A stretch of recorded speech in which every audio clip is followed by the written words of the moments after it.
Bom, professor, muito está se discutindo sobre a Copa, questão de segurança, questão de economia. Muitos dos protestos que estão acontecendo são pelos gastos com a Copa do Mundo.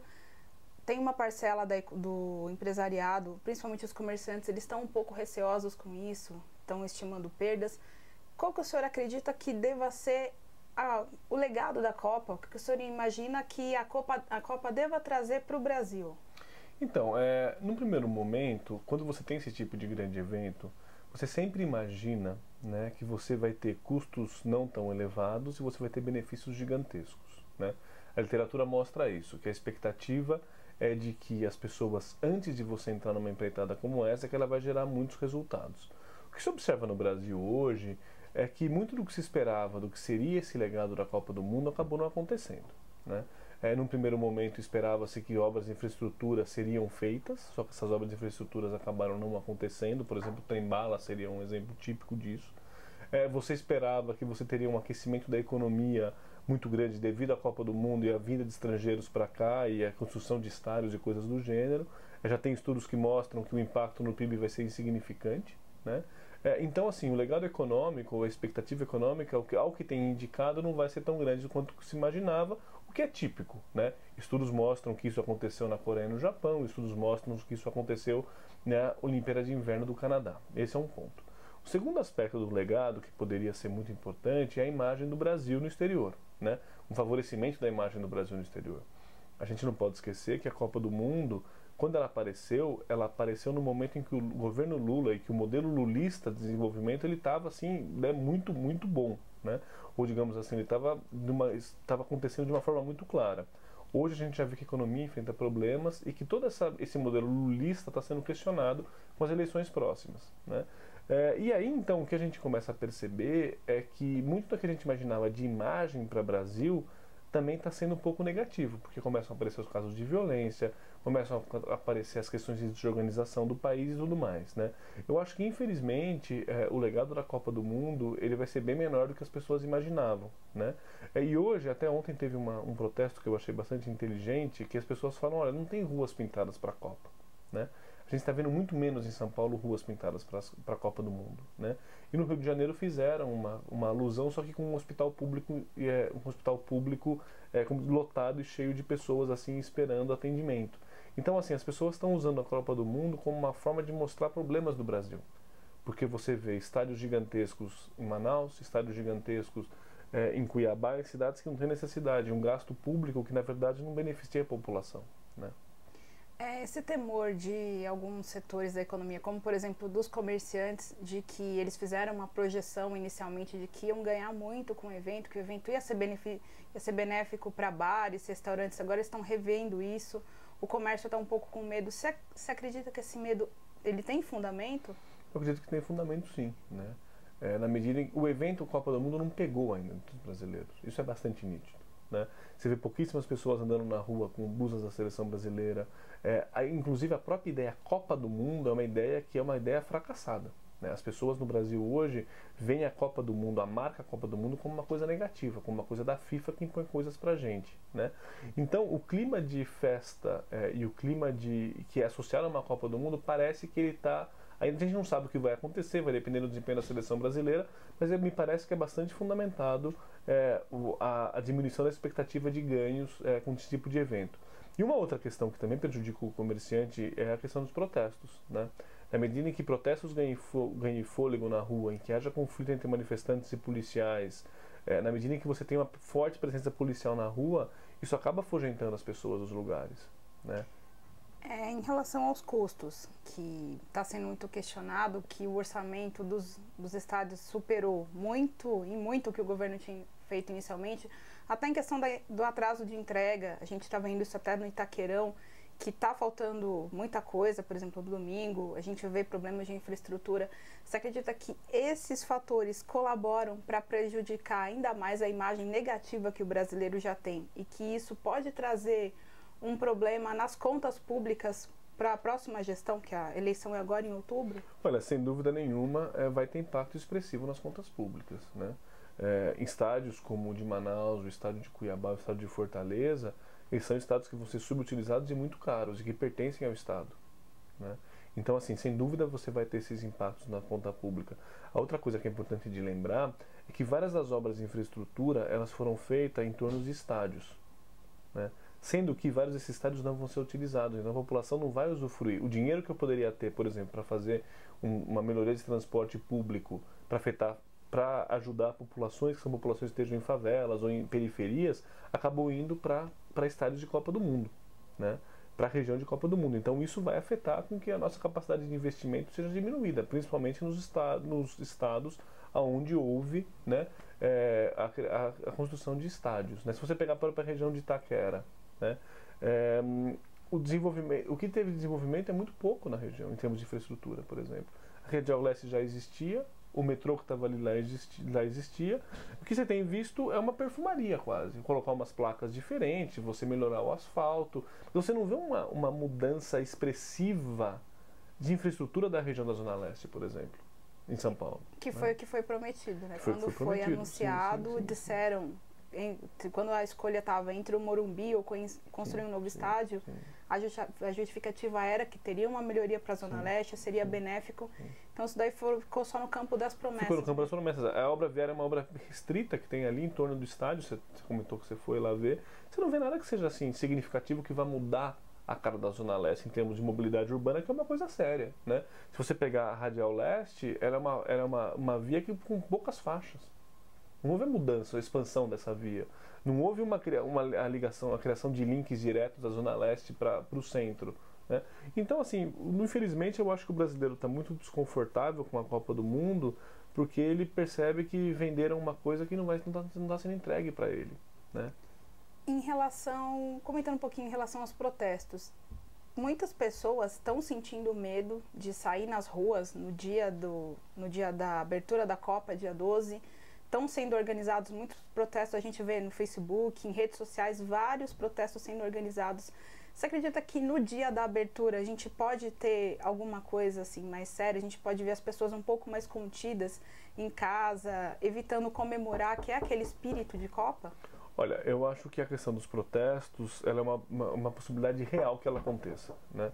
Ela é algo que, de fato, né, existem grupos organizados, grupos que estão testando a possibilidade de fazer protesto, que tem colocado a Copa do Mundo como grande foco de protestos, né?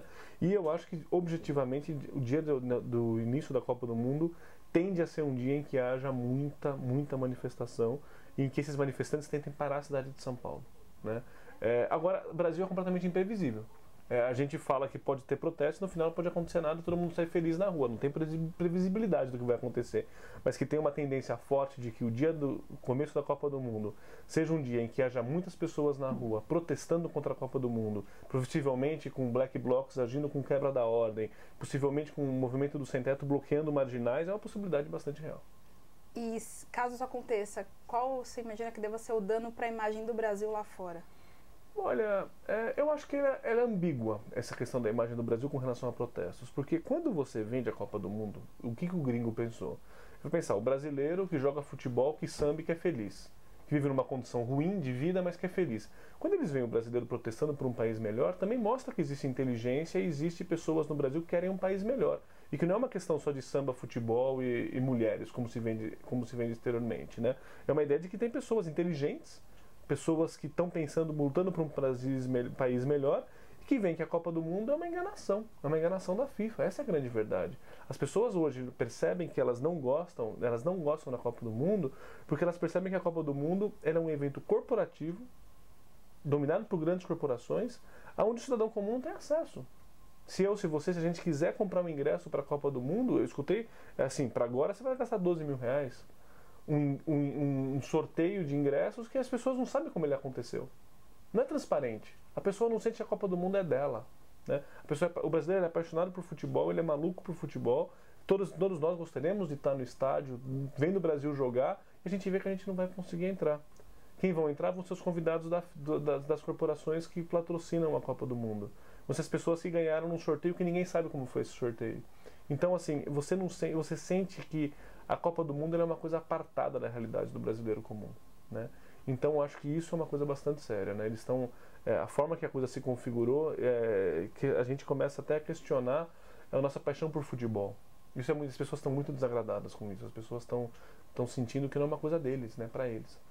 E essas imposições da FIFA, na forma como o governo tem que conduzir obras, tem que conduzir segurança, como você imagina que o brasileiro está vendo essas imposições da FIFA? Muito negativamente. A FIFA hoje é uma organização que não conta com o menor prestígio entre os brasileiros. Não conta no mundo. A FIFA é uma organização que tem uma série de questões envolvidas, com escândalos atrás de escândalos. Ela é uma entidade bastante controversa. E essa coisa dos encargos da FIFA, da forma que a FIFA determina que as coisas devem acontecer, isso não se adequa para a realidade brasileira. Né? Eu acho que esse é um ponto. Né? A FIFA, as exigências delas não são adequadas para o que é Brasil. Tanto é que esse padrão FIFA acabou virando mote de manifestações, vários cartazes utilizam o padrão FIFA. Como você acredita, falando um pouquinho sobre esse padrão FIFA, como você analisa a ação dos governos? Com relação ao quê? Com relação aos protestos, às críticas e aos pedidos de saúde pública padrão FIFA, educação padrão FIFA. Eu acredito que os governos, no final das contas, eles não fizeram o que eles deveriam fazer. Né? A Copa do Mundo foi cercada pela retirada de populações de uma série de áreas, sem negociação. O caso do Museu do Índio no Rio de Janeiro é um dos casos só, né, que isso aconteceu. O governo não negociou. O governo não negociou com o Black Bloc, o governo não conversou com ninguém. Né? O governo veio e impôs uma Copa do Mundo que não se adequa à realidade brasileira. E agora ele está pagando o preço por isso. O que você acredita que a gente pode aprender com tudo isso que está acontecendo, com esse questionamento do brasileiro, com a situação que a gente vive, esse legado mesmo que a gente vai acabar vendo daqui aos próximos anos? Olha, eu acho que a grande aprendizagem para os governos é que o povo brasileiro não é bobo, né? E que o povo brasileiro não aceita mais a coisa do pão e circo. As pessoas querem de fato melhorias para a realidade delas. As pessoas querem um transporte público melhor, as pessoas querem uma saúde melhor, as pessoas querem uma educação melhor. E não adianta vir com espelhinho, como vinham os portugueses, que não adianta, não funciona. A segunda lição é que eu acredito que esses grandes eventos devem ser muito bem questionados. Lá no Pan-Americano já ficou claro que esse tipo de evento não traz muito benefício, né? E que o Brasil tem outras prioridades do que esses grandes eventos. E o terceiro aspecto é uma necessidade da gente melhorar a forma de planejamento e a forma de execução de obras no Brasil, né? Porque as coisas, no final das contas, a forma que o negócio acontece no Brasil, ele acaba sendo uma forma que prejudica bastante a população, porque os benefícios do que deveria ser entregue para a população acabam não acontecendo. Então, do meu ponto de vista, a Copa do Mundo ela traz uma possibilidade de reflexão para o Brasil pensar o Brasil. Então, de tudo isso, a gente acabou... Essa frase que a gente ouviu muito nas manifestações, o gigante acordou. A gente pode falar que o brasileiro acordou finalmente? Acho que isso é uma mensagem de esperança, eu acredito que sim. Eu acho que a gente não está mais aceitando coisas que a gente aceitava no passado. Uma outra questão também é sobre o pós-Copa. O que a gente pode esperar depois do evento? O que o evento pode trazer? Quais os impactos que a gente pode ver na campanha eleitoral? Olha, eu acho que o impacto já está claro, né? As pessoas que estão a favor da Copa do Mundo geralmente são as pessoas do Partido dos Trabalhadores, do partido do governo, né? As pessoas que estão questionando muito o evento são pessoas que estão fora do governo. Então, assim, uma Copa mal executada pode afetar muito a imagem da presidente Dilma. Isso eu acho que não tem dúvida nenhuma. A gente precisa ver como isso vai acontecer, como isso vai se desenvolver, né? Então, a minha expectativa é que o pós-Copa o Brasil já entra de coração na disputa eleitoral. Né? Dependendo de como a coisa acontecer, de como o evento vai se configurar, o Brasil já vai entrar claramente na disputa eleitoral e a gente vai precisar ver como é que a coisa vai se estabilizar a partir do que seria o legado eleitoral da Copa do Mundo. Uma Copa mal feita pode custar a reeleição da presidente? Eu acho que sem dúvida. Uma Copa cheia de protestos, uma Copa com uma série de problemas, pode de fato custar a presidência da República, porque você pode atrelar ao governo federal a imagem de incompetência, né? Que a Copa tem colocado isso bastante forte, né? E eu fico imaginando só que eu acho divertido e que coloca um pouco esse casuísmo do político no Brasil hoje. Eu imagino se fosse um governo de outro partido político e tivesse o PT na oposição. Vários movimentos sociais estariam fazendo, provavelmente, vários movimentos sociais estariam fazendo o Brasil pegar fogo nesse momento, né? Contrários à ordem estabelecida. Me chama muita atenção quando eu vejo grandes empresas de mídia, um governo petista e a FIFA juntos no objetivo de Copa do Mundo, né? Eu acho que isso é uma coisa que a população também está percebendo, né? Eu escuto nas ruas as pessoas falando: eu não aguento mais propaganda de Copa do Mundo, porque as pessoas não estão gostando disso, né? e está se colando na presidência da República uma imagem de incompetência sem a menor dúvida. Obrigada, professor, pela entrevista, obrigada pelo bate-papo e vamos esperar que essa Copa do Mundo traga algum efeito benéfico, né, para a economia e que seja um pouco mais tranquila do que a gente está imaginando que seja. Sem dúvida nenhuma. Obrigada. Obrigado a vocês.